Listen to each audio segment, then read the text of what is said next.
Alright, hello world. So giving you a little bit of a glimpse of the kind of ministry we're doing down here.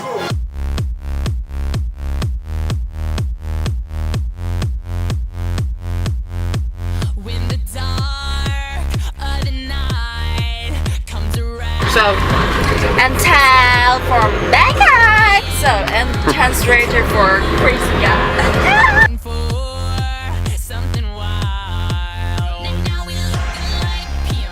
I'm Sagna, and I've been working with the bars, the one lady who takes care of the prostitutes in the bar.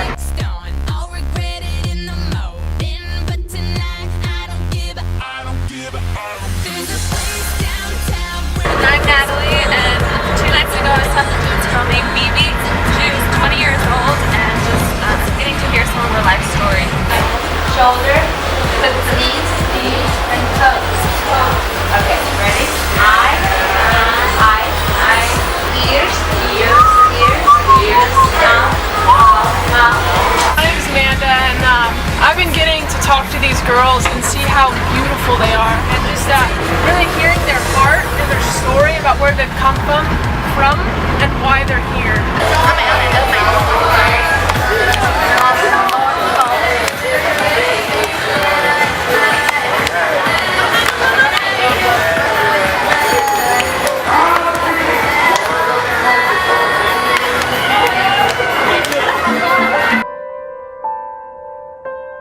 We go out to the red light district at we leave the building between 7 and 9 is what it's kind of ranged from, and we don't leave until between 12:30 and 3 is what it's ranged from, the leaving time. And these kids are out there when we go, and they're out there still when we leave.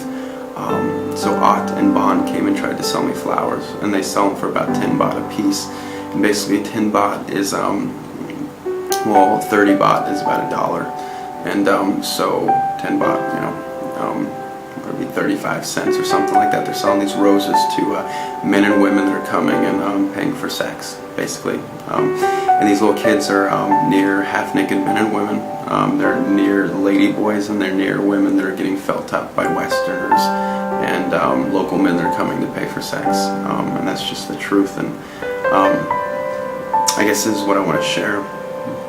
First night we played games, couldn't really talk, couldn't really share any life story because I don't speak Thai and they don't speak English. Second night, I get to share a story with the girl, Bon, and I start telling her about how her creator in the beginning wanted something to share love with and to share life with. And so I tell her about God and how He made her to look like Him, and how that makes her a daughter of the king. And they're Thai, so they understand the concept of a king and his children. And I get to tell her about how his children never want anything, and how she's a daughter, and how she looks like a princess, and she is a princess. And these concepts are like, she's like, is this guy crazy? Even the translator's kind of like, is this guy crazy? Telling her about God and how she looks like God, like she does. And so then, third night is when it kind of gets intense. We get to hear some life stories from them, and they both share these, some of it's true, some of it's made up, but basically, most of them are orphans, these little kids that sell flowers. They sell all these flowers to people, and they give the money to some lady, or some man. We sit them down to play games and to talk, and basically when they sit down too long, the woman or the man comes by and smacks them in the head or on the butt, or hits them and basically says, go sell more flowers and sell them more quickly. And so we've been buying flowers, and the last night we got to buy like a whole bouquet or 10 flowers so that Bon could go to sleep. But I guess this is what I wanted to share. She came and asked if I could share more, tell more stories about her. That's how I got her to listen to the first one. I said, Bon, I know a story about you. Do you want to hear it? And so this time I said, Bon, there's this lion, and he's ferocious, and he's angry, and he's just like, he's mad. He's angry. because he's missing his children. And this lion prowls the earth, and when he looks for his children, when he sees one, he roars. He lets out this crazy roar, you know. And I told Bon, this little 11-year-old girl, and it's about 1 o'clock in the morning, and they're still holding their roses. And she falls asleep to me telling her the story about this lion, that when he roars, he literally, when he roars, he's calling out and people go running. So when he roars, people run at the children. Because when this lion sees his children, he lets out this cry, this ferocious growl, this clarion call. And when he roars, people go running to the missing children. And so I got to tell the translator, and the translator said, these people here, Samuel and Natalie and Amanda Saknat Gion and Tao, who but she's learning, she's our translator.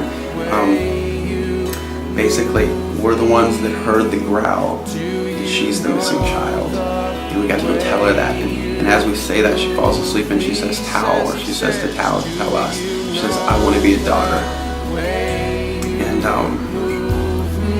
literally on my left, there's two foreign men, Western guys, feeling up maybe a 20-year-old girl, and by feeling up, I mean, it was in her dress. It was in, and they have, like money in their hand, and they'll take her home that night. And then on my right is some, English girls dancing on a bar.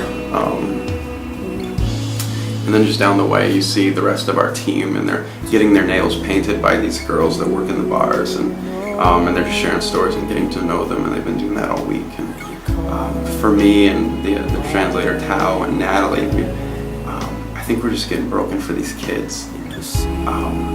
Because what happens is these kids, basically, they're not going to school because they're so tired. That would be wasting time. They could be selling flowers. They're awake all night, so they sleep during the day. They come out, and Ott and Bon, a few more years, and they'll be old enough that they can work in the bar. And then they'll wait for foreigners instead of to buy flowers. They'll wait for them to buy them for the night, both the boy and the girl. And then, when they're too old, they'll manage the bar that sells the girls and the boys. And probably by then they would have gotten pregnant, and so they'll have children that will then sell flowers, that will then work in the bar, that will then have children that will work in the bar. And so when you start asking God, like, be big, God. You're big, God. Big enough to tackle all this. And, yeah.